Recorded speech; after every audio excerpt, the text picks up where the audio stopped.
All right, let's talk about Monster Beverage. You know the name, you've seen that iconic claw mark everywhere.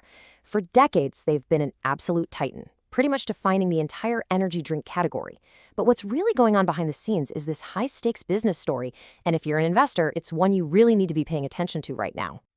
And that really brings us to the core of it, the big question we're going to tackle. After all these years of what looked like unstoppable growth, is it possible the king of energy drinks is actually in danger of losing its crown? It's a real battle, so let's break it down. Okay, so let's dive right in. First up, we've got to look at the bull case from an investor's point of view. There are some seriously powerful reasons to believe that Monster's reign is nowhere near over. And to understand why, you first have to appreciate the sheer size of the prize they're fighting for. We're talking about a global energy drink market that's worth over $100 billion, and it's still growing. This isn't some shrinking little niche, it's a massive, expanding kingdom that Monster is defending. So how exactly do they defend that kingdom? Well, it really boils down to four key strengths. They've got dominant market share across the globe, a brand that people are incredibly loyal to, and believe it or not, there's still a huge runway for them to grow internationally. But the real secret weapon, the one that's almost impossible to compete with, is that second point, their distribution partnership with Coca-Cola. Now check this out because this chart tells you a lot about the future. Yeah, 40% of sales from international markets is a big number, but what's wild is that a full 60% still comes from just the US and Canada. For a global brand like Monster, that just screams opportunity. It means there's a massive world out there left to conquer. And that's where the Coca-Cola partnership becomes a true game changer. You have to understand, this isn't just a simple business deal.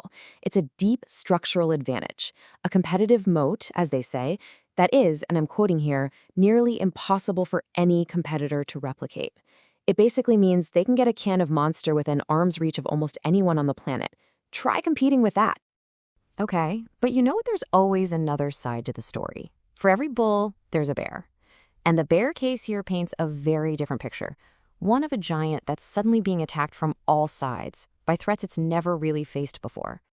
And the main threat isn't just another copycat. It's a fundamental shift in what people actually want. You see, Monster built its entire empire on this vibe of extreme sports, motorsports, gaming. But this new wave of competitors, with Celsius leading the charge, is all about fitness, wellness, and natural ingredients. This is more than just competition. It's a clash of cultures. And if you want proof that this new wave has momentum, just look at this number. The year-over-year sales growth for a competitor like Celsius is just staggering. They've clearly tapped into something powerful, a trend that is resonating in a big way. In fact, analysts even have a name for it. They call it the Celsius effect. Because what Celsius did was it proved that there was this huge market segment out there. Think health-conscious consumers, a lot of women, that Monster's hardcore branding just wasn't connecting with. So if you're looking at this as an investment, the red flags start to pop up. You've got this super intense competition from better-for-you brands. You've got their main market, the US, which might be getting close to saturation. And then there are the risks when they try to branch out. For instance, their move into the alcohol business has been pretty tough and has led to some costly financial write-downs. Okay, so we've heard the arguments for and against, the bull case, the bear case. Now let's follow the money and see how this whole battle is actually playing out in the company's financial numbers. And on the surface, the company's growth engine still looks incredibly strong. I mean, just look at the net sales. It's consistent, powerful growth year after year. So despite all these new threats, they are absolutely still selling more and more Monster. But sales are only one piece of the puzzle. The really crucial number for profitability is gross margin, how much they make on each can. And whoa, look at what happened between 2020 and 2022. That is a sharp, steep drop. So what on earth happened? Well, it was a perfect storm of things outside their control. Global inflation went crazy, and the cost of everything from the aluminum for their cans to the fuel to ship them just skyrocketed. But that is not the end of the story, not by a long shot. Check this out. Since that low point in 2022, look at the comeback. They have fought tooth and nail to claw those margins back up, and they've had a lot of success. So how did they pull that off? This is absolutely key for investors. They did it by raising prices. And the most important part? People paid them. The fact that consumers didn't just walk away and buy something else is maybe the strongest proof you can get of Monster's brand power. So after all that, what does the market think the stock is actually worth? This little table frames the whole debate perfectly.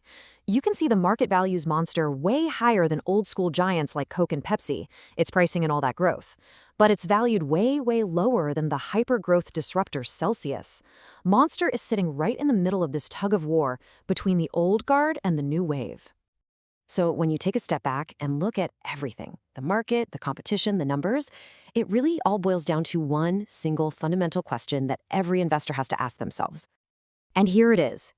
Do you believe that Monster's enormous size and its incredible distribution network is an unstoppable force that will just eventually crush these smaller competitors? Or do you think the world has changed so much, so fast, that Monster's very size has now become a weakness, making it too big and slow to adapt to this new wellness trend?